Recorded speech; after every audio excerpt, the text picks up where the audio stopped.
அவன் ஏதோ சித்தம் போக்கு சிவம் போக்குன்னு பேசிட்டு போயிட்டு இருப்பான்டா. அவன் யாருன்னே தெரியல. 2 மாசத்துக்கு முன்னாடிதான் இந்த ஊருக்கு வந்தான். ஓ, அப்ப நம்ம ஊர்லயா? பக்கத்து ஊராளா? தெரியலடா. அவன் கோயில்லயே படுத்திருப்பான், கோயில்லயே சாப்பிடுவான். யாராவது சாப்பிட கொடுத்தா கூட அவனுக்கு பிடிச்சிருந்தாதான் வாங்கிப்பான், இல்லன்னா வாங்க மாட்டான். யாருக்கிட்டையும் பேசவும் மாட்டான். பாட்டி, நான் ஒண்ணு கேட்டா அவன் ஒண்ணு சொல்லிட்டு போறான் பாட்டி. ஒண்ணுமே புரியல. அவன் அப்படிதான். திடீர்னு ஒரு நாள் மழை வர போகுதுன்னு சொன்னா மழை வந்துருச்சு. அப்புறம் நம்ம ஊர்ல பொண்ணு ஒருத்தி, அவளை பார்த்து தாலி கட்டிக்கோ போன்னு சொன்னா அவளுக்கு கல்யாணமே ஆகாம இருந்தது. 10 நாள்ல நிச்சயம் ஆயிடுச்சு. ஓ, சாமியார் மாதிரியா பாட்டி? அப்ப அவனே இந்த மாதிரி குறி சொல்லி சம்பாதிக்கலாமே. காசெல்லாம் வாங்க மாட்டான்டா. நாம ஏதாவது கேட்டா கூட பதில் சொல்ல மாட்டான். அவனா நம்ம கிட்ட வந்து பேசினாதான் உண்டு. பாட்டி, எங்களை பார்த்து ஊரை விட்டு போங்க, ஊரை விட்டு போங்கன்னு சொன்னா பாட்டி. அப்படியா சொன்னா? ஏமா? ஒண்ணு இல்லப்பா, அதான் நம்ம பூஜை பண்ண போறோமே, அதெல்லாம் ஒண்ணாகாது. சரி, எல்லாரும் போய் வேலையை பாருங்க. எல்லாம் போட்டது போட்டபடி கிடக்கு. விஜயா, நீ போய் சமையல கவனி. நானா?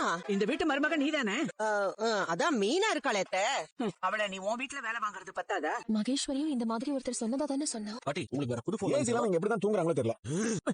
என்ன சத்தம்? ஏய், யாரா நீ? நீதான் கதவுல அடிச்சியா?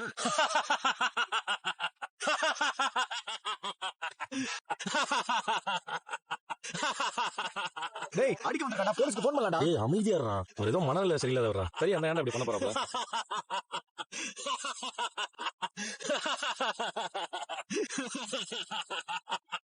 இவன் இங்க என்ன பண்றான்? ஏப்பா, நீ எதுக்கு இங்க வந்த? ஆள் பாக்குறதுக்கே ஒரு மாதிரியா இருக்கா. முதல்ல இவனை விரட்டி விடுங்க. நான் சொன்னேன்லப்பா, கோயில்ல ஒரு ஆளை பத்தி மீனா பயந்தானே. அது இவன் தான்ப்பா.